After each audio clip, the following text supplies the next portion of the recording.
Le Maghreb est un grand continent avec une population estimée à 100 millions d'habitants.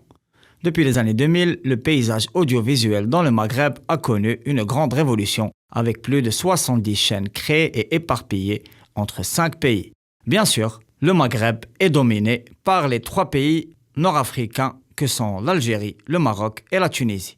Ces derniers contrôlent à eux seuls plus du 3/4 du paysage audiovisuel maghrébin. Cette révolution audiovisuelle a été boostée par les nouvelles technologies satellitaires et les offres alléchantes des opérateurs arabes comme Nilsat et Arabsat, ainsi que les grands opérateurs européens comme Eutelsat et Hotbird.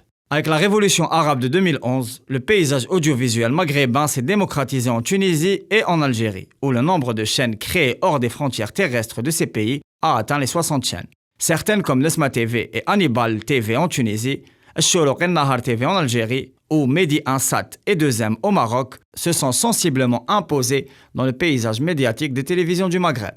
D'autres qui émettent de France comme Beurre TV et Berber TV se sont également imposées comme des télévisions de la région du sud de la Méditerranée.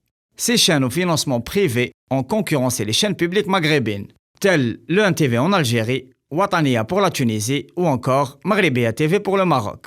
Ces chaînes maghrébines ont trouvé leur chemin malgré la concurrence des grandes chaînes satellitaires arabes comme MBC, Al Jazeera ou Bein Sport et les chaînes françaises comme Canal+, TF1 ou M6. Aujourd'hui, malgré l'absence de financement réel, les chaînes de télévision du Maghreb tentent de trouver une solution de survie dans un paysage audiovisuel soumis de plus en plus à la concurrence du net et de la globalisation.